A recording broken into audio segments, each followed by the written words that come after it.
আন্দোলনকারী চিকিৎসক গণের যে দাবি দেওয়া ছিল তার মধ্যে 6টি দাবি ছিল।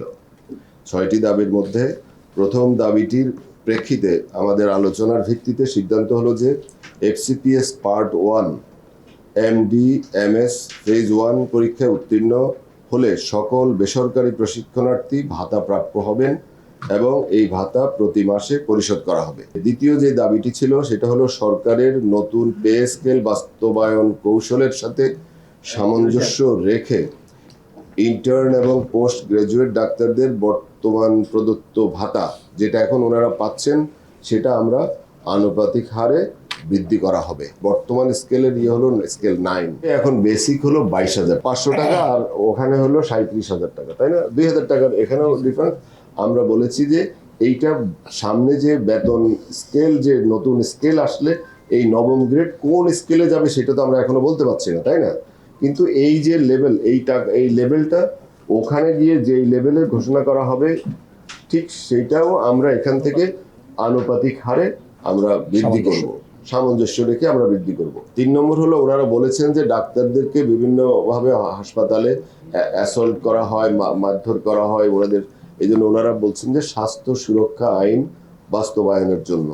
আমরা এখানে বলেছি স্বাস্থ্য সুরক্ষা আইন প্রণয়নের ক্ষেত্রে সংশ্লিষ্ট সকল পদ্ধতি অনুসরণ করে, এখানে পদ্ধতিগুলো আমরা ব্যাখ্যা করি, কারণ একটা আইন যখন আমরা খসড়া করি তখন এটা প্রথম ল মিনিস্ট্রিতে যায়, ল মিনিস্ট্রি ভ্যাটিং করে, এরপরে এটা ওয়েবসাইটে যায়, এইটা সাধারণ জনগণের কমেন্টসের জন্য এটা ওয়েবসাইটে ধরেন বিজ্ঞপ্তি দেওয়া হয়, ওখানে মতামত আসে, এরপরে আপনার একটা সচিব কমিটিতে যায়।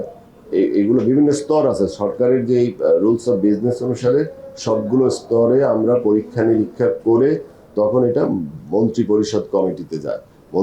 এইটাকে আমরা বলেছি যে সকল পদ্ধতি অনুসরণ করে এবং স্টেক হোল্ডার থাকে, একটা আইনের স্টেক হোল্ডার আপনারা, সরকার, কিংবা আরো ওই যে রোগীরও একটা ব্যাপার আছে, পেশেন্ট যারা তাদেরও ব্যাপার আছে। সুতরাং সবার সাথে কথা বলে আমরা এই পরামর্শক্রমে বাস্তবায়নের আমরা কার্যকর উদ্যোগ নেব, এই প্রতিশ্রুতি আমরা দিয়েছি ওনাদেরকে। নাম্বার 4, BCS স্বাস্থ্য ক্যাডারের চাকুরিতে প্রবেশের বয়সসীমা ওনারা 2 বছর বাড়িয়ে দেওয়ার জন্য বলেছেন।